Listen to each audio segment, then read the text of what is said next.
ہے۔ علامہ اقبال نے ایک بڑی خوبصورت وہ ایک کلام لکھا ہے کہ ارمغان حجاز میں ابلیس کی محفل کا ذکر کیا ہے کہ ابلیس کی محفل میں اس کے چیلے آئے بیٹھے ہیں۔ اب یہی وہ لوگ ہیں سیکولر اور لبرل قسم کے لوگ جو ٹی وی چینلوں پر کہہ رہے ہیں یہ دیکھیں اسلام جو ہے یہ شدت پسند مسلمان ہے۔ اب ان کو یہ کہا جائے بھی ملک میں اسلامی قانون آ جائے تو ان کے اپنے رونگٹے کھڑے ہو جاتے ہیں، وہ خود گھبرانا شروع ہو جاتے ہیں، وہ خود ڈرنا شروع ہو جاتے ہیں۔ اب ان سے یہ سوال کیا جائے کہ ایک طرف آپ کہتے ہیں انصاف ہونا چاہیے، دوسری طرف جب اسلامی قوانین کی بات ہوتی ہے تو ساتھ ہی ڈر جاتے ہیں۔ کیوں؟ کیونکہ اسلام سے بڑھ کر دنیا میں کوئی بھی مذہب اور دین ایسا نہیں ہے جو انصاف دینے والا ہو۔ سب سے بڑھ کر انصاف دینے والا اگر کوئی دین اور مذہب ہے تو وہ صرف اسلام ہے۔ آج پاکستان کا آپ ایک قانون دیکھ لیں کہ پاکستان میں ایک قانون ہے کہ جب کوئی بندہ MNA MPA بننا چاہے یا اپنے کاغذات جو ہے وہ الیکشن کمیشن میں جمع کرواتا ہے تو وہ اپنے جو اس کے پاس جو بھی مالیت ہو جائیداد ہو اپنے اثاثے ڈکلیئر کرتا ہے، بتاتا ہے میرے پاس یہ سب کچھ ہے۔ اب وہ اپنے اثاثے بتاتا ہے، کس لیے اس کے اثاثے پوچھے جاتے ہیں؟ تاکہ کل کو اگر یہ کرپشن کرے تو ہمیں پتہ چل جائے کہ جب اس نے اپنے کاغذات جمع کروائے تھے اس کے پاس یہ سب کچھ تھا اور آج اس کے بعد اتنا کچھ آ گیا، یہ تو ہو نہیں سکتا، تو ضرور اس نے کرپشن کی ہے۔ اب یہ جو اصول آج کے ہماری پارلیمنٹ کا یا الیکشن کمیشن کا ہے یا دنیا میں دیگر ممالک کا بھی ہوگا، یہ قانون کس نے دیا ہے؟ یہ تو قانون اللہ کے محبوب نے دیا ہے۔ آقا علیہ الصلوۃ والسلام کی عادت تھی کہ جب بھی کسی شخص کو کسی علاقے کا گورنر بنا کر بھیجتے تو حضور پہلے اس سے پوچھتے بھی لے کر کیا جا رہے ہو؟ صحیح بخاری کی حدیث ہے، ایک شخص یمن کا گورنر تھا اور یمن کا عامل تھا، جب وہ واپس آیا اور اس کی جگہ آقا علیہ الصلوۃ والسلام نے کسی اور صحابی کو بھیج دیا۔ اب وہ شخص آیا اور سامان اپنا خچروں کے اوپر یا اونٹوں کے اوپر لاد کر جب وہ واپس مدینے میں آیا، آقا علیہ الصلوۃ والسلام نے اس کے سامان کا جائزہ لیا۔ حضور نے پوچھا یہ کہاں سے آیا؟ یہ کہاں سے آیا؟ حالانکہ جو عامل ہوتے تھے ان کی تنخواہ بھی مقرر ہوتی تھی، ان کا وظیفہ بھی ہوتا تھا۔ اب حضور نے پوچھا یہ کہاں سے آیا؟ اب اس شخص نے کہا کہ لوگوں نے مجھے گفٹ دیا ہے، تحفے دیے ہیں، یعنی لوگوں نے میں نے رشوت کہیں سے نہیں لی، ناجائز کسی کے حق میں فیصلہ کرنے کے لیے میں نے کسی سے ناجائز کوئی چیز نہیں لی، یہ لوگوں نے اپنی محبت سے مجھے تحفے تحائف دیے ہیں۔ تو آقا علیہ الصلوۃ والسلام نے جو جملہ ارشاد فرمایا، عالمی قوانین میں وہ جملہ کہیں نہیں ملتا۔ حضور نے فرمایا کہ اپنی ماں کے اپنی والدہ کے گھر میں جا کر بیٹھ جاؤ، میں پھر دیکھتا ہوں لوگ کتنے تحفے دیتے ہیں تمہیں اگر تحفے ملے ہیں اس عہدے کی وجہ سے ملے ہیں، تمہیں اگر لوگوں نے نوازا ہے تو اس عامل اور گورنری کی وجہ سے تمہیں نوازا ہے، لہذا یہ سارا مال جتنا تم لے کر گئے تھے اتنا ہی صرف رکھ سکتے ہو، اس کے علاوہ جتنا مال ہے وہ بیت المال میں جمع کرواؤ۔ یہ قانون کس نے دینا ہے؟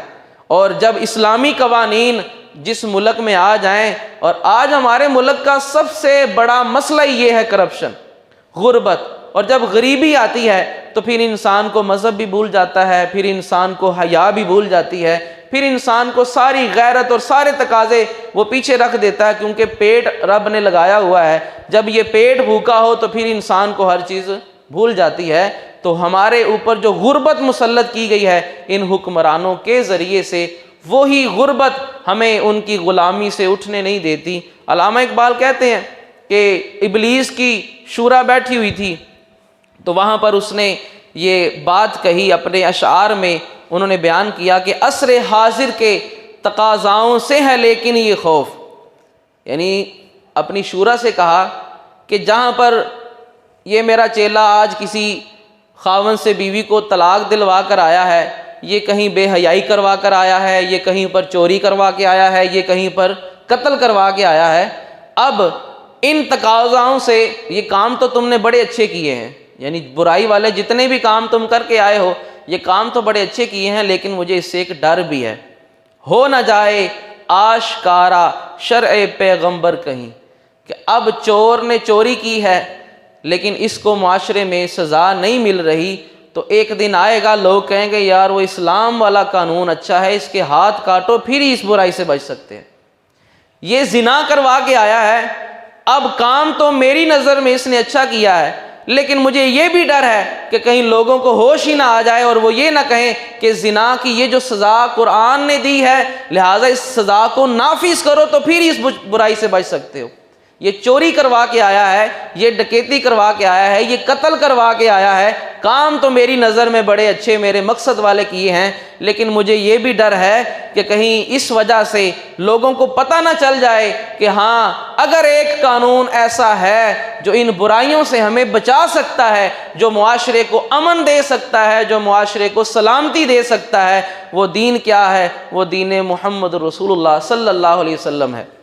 الحذر آئین پیغمبر سے 100 بار الحذر، شیطان کہہ رہا اپنے چیلوں سے کہ اس پیغمبر کے آئین سے، قانون سے، اس کی شریعت سے میں تو 100 بار جو ہے وہ پناہ مانگتا ہوں۔ حافظ ناموس زن، مرد آزما مرد آفری۔ کیوں؟ کیونکہ وہ قانون ایسا ہے کہ جو عورت کی عزت کا محافظ ہے۔ اب آپ یورپ میں چلے جائیں، آپ امریکہ میں چلے جائیں، زیادہ تعداد مسلمان ہونے والوں کی وہ خواتین کی ہے۔ کیوں؟ ایک طرف تو یہی یورپین، یہی امریکن، یہی انگریز اور ان کے جو پالے ہوئے لوگ ہیں یہاں پر، ایک طرف وہ یہاں آ کر ڈنڈورا پیٹتے ہیں، جلوس نکالتے ہیں، ریلیاں نکالتے ہیں کہ عورتوں کو حقوق نہیں دیے جا رہے۔ اب سوال ہوتا ہے کہ امریکہ میں، یورپ میں خواتین زیادہ کیوں مسلمان ہو رہی ہیں؟ مسلمان تو حق ہی نہیں دیتا، مسلمان تو حقوق ہی نہیں دے رہے، تو یہ مسلمان ہونے میں خواتین کی تعداد کیوں زیادہ ہے؟ سوال تو ہونا چاہیے۔ سوال کوئی کیا ان سے کرے، ان کے پاس جواب نہیں ہے۔ یہ صرف اور صرف ہمارے ذہنوں میں یہ بات ڈالی جاتی ہے ریلیوں کے ذریعے سے، اور ان ہماری ہی خواتین کو بہکا کر، گمراہ کر کے کہ اپنے حقوق کی جنگ لڑو۔ بھائی وہ بھی وہاں جتنی آزادی وہاں پر ہے، اگر یہاں پر نہیں ہے تو چاہیے تو یہ تھا کہ وہاں کی تو معاذ اللہ مسلمان خواتین بھی کہتی کہ ہم نے جو ہے وہ لبرل ہو جانا ہے، ہم نے دین کو چھوڑ دینا، یہاں تو آزادی بڑی ہے، یہاں تو حقوق بڑے ملتے ہیں۔ لیکن یہ عجیب بات ہے کہ وہی لبرل لوگ، ان کی خواتین مسلمان ہو رہی ہیں۔ اور یہ پہلے بھی میں نے آپ کے سامنے ایک رپورٹ رکھی ہے کہ اہل یورپ کی یہ رپورٹ ہے کہ 2035 میں، آج سے 14 سال بعد 2035 میں، یعنی جو ایوریج، جو تناسب انہوں نے نکالا ہے اس کے مطابق، یعنی جس رفتار سے لوگ مسلمان ہو رہے ہیں ان کے مطابق 2035 میں اسلام یورپ کا سب سے بڑا مذہب ہوگا۔ اور آج سے 30 سال، 29 سال بعد 2050 میں اسلام دنیا کا سب سے بڑا مذہب ہوگا۔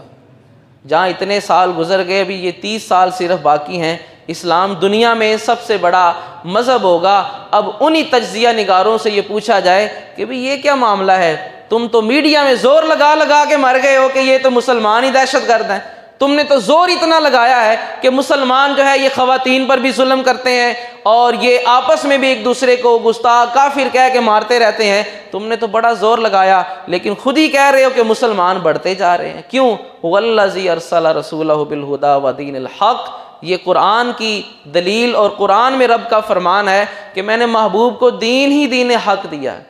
اگر وہ اسلام کی طرف آ رہے ہیں، اسلام کی خوبیوں کی وجہ سے آ رہے ہیں، اور اگر دنیا میں کہیں پر اسلام کو بدنام کیا جا رہا ہے تو کہیں پر یا مسلمانوں میں خامی ہے یا مسلمانوں کے خلاف سازش کی جا رہی ہے۔ اب وہ شیطان اپنی مجلس سے کہہ رہا ہے کہ مجھے اس سے بڑا ڈر ہے، اس قانون سے، کرتا ہے دولت کو ہر آلودگی سے پاک صاف۔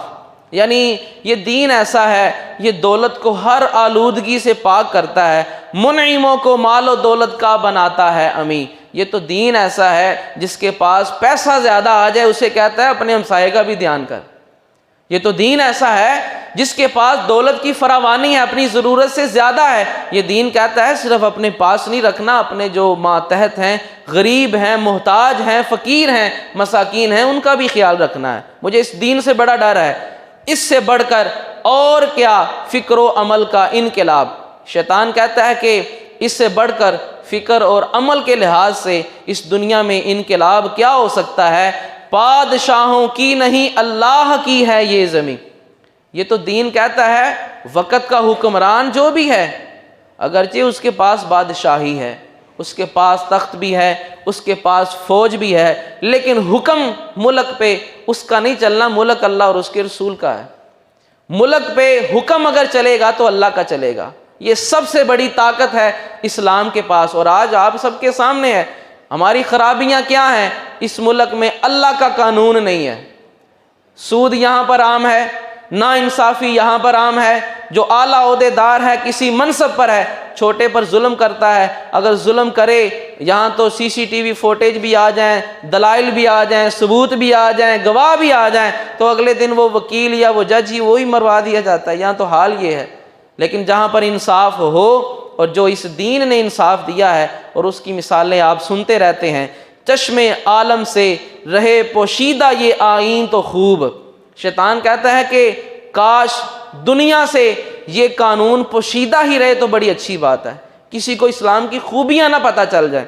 ہالینڈ کا وہ گیرٹ ویلڈر جو آپ نے سنا کہ جس نے ہالینڈ میں گستاخانہ خاکے شائع کرنے کا مقابلے کا اعلان کیا، اور پھر جب تحریک لبیک کی خادم حسین رضوی رحمۃ اللہ علیہ کی موجودگی میں ان کے ہوتے ہوئے جب لانگ مارچ کیا گیا، احتجاج کیا گیا، تو اس نے اپنے اس مقابلے کا اعلان واپس لے لیا کہ میں اب مقابلہ نہیں کرواؤں گا احتجاج کی وجہ سے۔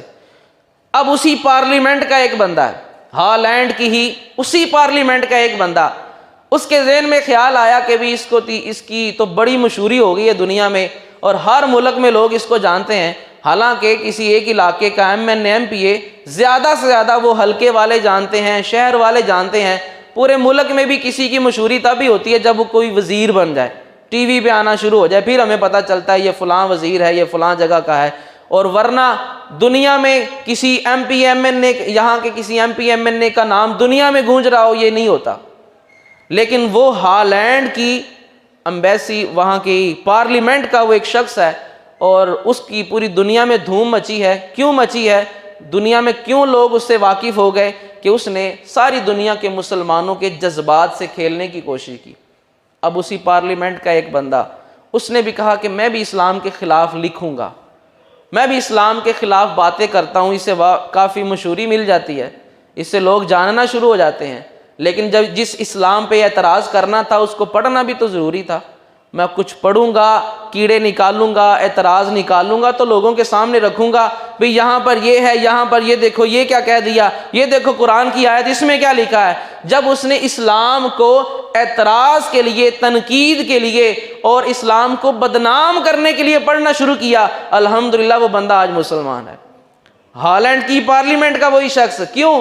اس نے اسلام، حالانکہ اس کی نیت اچھی نہیں تھی، اس کا ارادہ اچھا نہیں تھا، اس نے کہا کہ میں اسلام کو اس لیے پڑھتا ہوں تاکہ میں بھی دنیا کے سامنے اسلام کی جو اعتراضات اور اس میں خامیاں ہیں وہ بیان کروں۔ لیکن جب اس نے پڑھا، اس نے کہا خامیاں تو نہیں ملی، اس میں تو ساری خوبیاں ہیں، اور الحمدللہ وہی بندہ اب مسلمان ہو گیا۔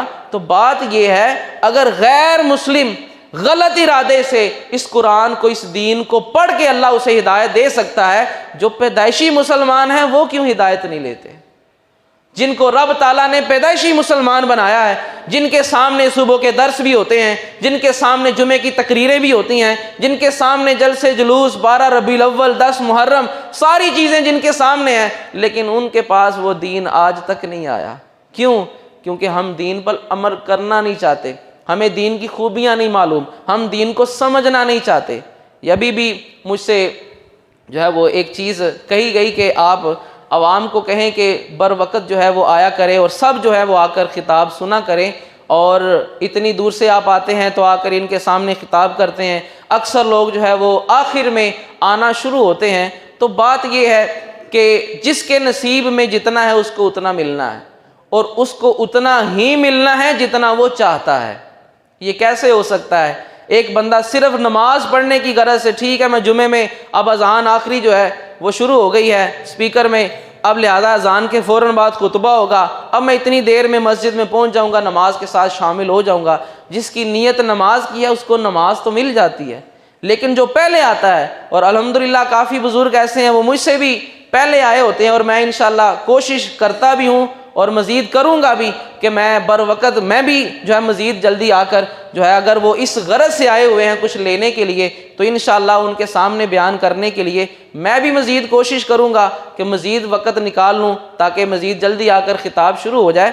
اب جو لینے کے لیے آتا ہے اس کو مل جاتا ہے، جو اپنے آپ کی اصلاح کرنا چاہتا ہے اس کی اصلاح ہو جاتی ہے۔ اب شیطان نے جو یہ بات کہی اور علامہ اقبال نے اپنے اشعار میں اس کو بیان کیا، یہ آخری اس کا شعر پہلا مصرع کہ چشم عالم سے رہے پوشیدہ یہ آئین تو خوب، کہ کتنی اچھی بات ہے اور کتنا ہی اچھا ہو کہ دنیا کو پتہ نہ چل جائے کہ اس دین میں اسلام میں برکتیں کتنی ہیں۔